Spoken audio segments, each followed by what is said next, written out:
دوستوں کچھ ہی دنوں پہلے ابراہیم رئیسی کے ایکسیڈنٹ کے بعد حسن العیاری نے رئیسی کے بارے میں کچھ باتیں کی جن کو سن کر کئی سارے لوگوں نے ان کو تنقید کا نشانہ بنایا. ایک شخص آئے اور ایک سید عالم کے خلاف جو ہے وہ اس طرح کے وہ اپنے بکواسات کا اظہار کریں. جو آج اس نے جو کیا ہے، جو آج اس نے جو بیان دیا ہے، جو ویڈیو میں آپ ملاحظہ کر سکتے ہیں، یعنی انسانیت سے گری ہوئی بات اس نے کی. شخص جو وہ خود نازیبہ ہے اور نازیبہ الفاظ استعمال کیا ہے، اور ان کی ویڈیو ہے اس میں اس کا انتہائی تضحیک آمیز لہجہ ہے، متکبرانہ لہجے میں وہ ہنس رہا ہے اور انتہائی جاہلانہ گفتگو. یہ مولوی العیاری اس نے تو خیر گالیاں تک دی ہیں، وہ اس کی اب جہالت ہے، وہ ہم اس کا کچھ نہیں کر سکتے کیونکہ اس بندے کے پاس دلائل تو کچھ ہے نہیں. یہ جو امریکہ میں بیٹھ کے امریکہ کے تلوے چاٹ رہا ہے. حسن العیاری نے کیا کہا تھا اس کی ویڈیو ہم آخر میں دکھائیں گے، کیونکہ اس سے پہلے یہ سمجھنا ضروری ہے کہ آخر حسن العیاری نے ایسا کہا کیوں تھا. دوستو اسے سمجھنے کے لیے نا ہمیں رئیسی کی لائف کو اسٹڈی کرنا ہوگا.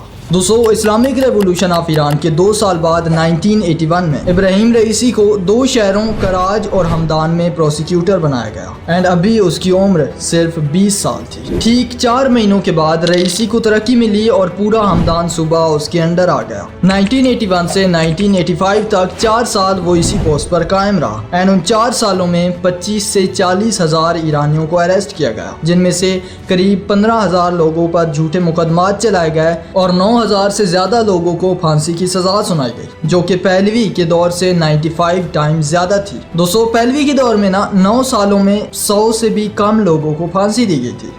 رئیسی کے اس پروگریس سے خوش ہو کر اسے اور بھی زیادہ ترقی دی گئی اینڈ 1985 میں رئیسی کو تہران بھیجا گیا، جو کہ ہمدان سے بھی بڑا صوبہ تھا. 1985 سے 1980 تک رئیسی اسی پوسٹ پر قائم رہا اینڈ 1988 میں رئیسی کو خصوصی اختیارات دیے گئے، جن کے تحت وہ قانون سے آزاد اپنے یا خمینی کے من چاہے فیصلے کرنے کا اہل تھا. دوستو اسی دوران 4 لوگوں کی ایک کمیٹی بنائی گئی، جن میں حسین علی، مرتضیٰ اشراقی، ابراہیم رئیسی اور مصطفیٰ محمدی تھے اینڈ ان کی اس 4 رکنی کمیٹی کو دا ڈیتھ کمیٹی کے نام سے جانا جاتا ہے. 19 جولائی 1988 میں بڑی جیلوں میں اچانک آئسولیشن شروع ہو گئے. حکومت نے عدلیہ کورٹس کو بغیر شیڈیول کی چھٹی پر بھیج دیا تاکہ قیدیوں کے رشتہ داروں کو قیدیوں کے بارے میں پتہ ہی نہ چل سکے. جیلوں کے دروازے بند کر دیے گئے، وزٹس اور ٹیلی فون کالز کینسل کر دی گئی، خطوط کیئر پیکیجز اور یہاں تک کہ ضروری میڈیسنز پر بھی پابندی لگا دی گئی. اور وہ جگہیں جہاں قیدی جمع ہوا کرتے تھے، مثلا لیکچر ہالز، ورک شاپس اور انفرمریز وغیرہ،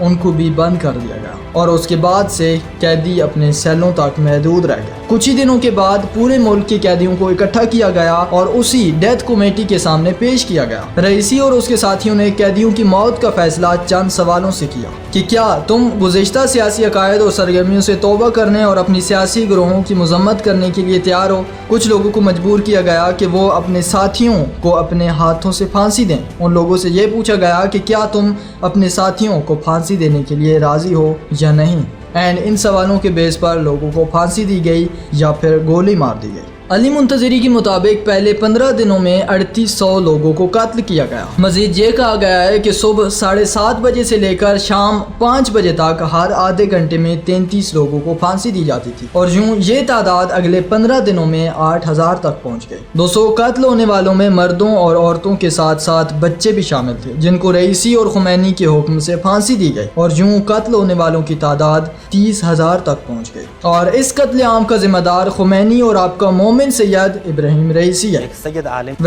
I don't know کہ ایک شخص جو ہزاروں بے گناہ لوگوں کو قتل کروا دے وہ کیسے مومن ہو سکتا ہے. شاید ہو سکتا ہے کیونکہ اس کے پاس ایک امامہ ہے، ایک ابا ہے اینڈ سب سے بڑھ کر اس کے پاس آیت اللہ کا ٹائٹل ہے اینڈ آیت اللہ مطلب وہ ہر چیز کے لیے آزاد ہے، پھر چاہے وہ ہزاروں لوگوں کو قتل کرنا ہو یا پھر عورتوں کا. یہ میں نہیں کہہ رہا بلکہ آیت اللہ منتظری کہتے ہیں. انہوں نے خمینی کو ایک خط لکھا تھا جس میں یہ کہا تھا کہ جیلوں میں لڑکیوں کے ساتھ زیادتی ہو رہی ہے اور مہربانی فرما کر اس زیادتی کو روکا جائے. بٹ خمینی اور منتظری تو تھے مومن سید، رائٹ؟ سید عالم ان کو اس چیز کی کہاں پرواہ تھی؟ ان کو تو پرواہ تھی تو صرف ایک چیز کی کہ کیسے بے قصور لوگوں کو قتل کیا جائے. دوستو ویڈیو کافی لمبی ہو رہی ہے اس لیے میں اب ڈیٹیلز نہیں بتاؤں گا بلکہ ان لوگوں کی کارنامے آپ لوگوں کو دکھا کر تیزی سے گزر جاؤں گا.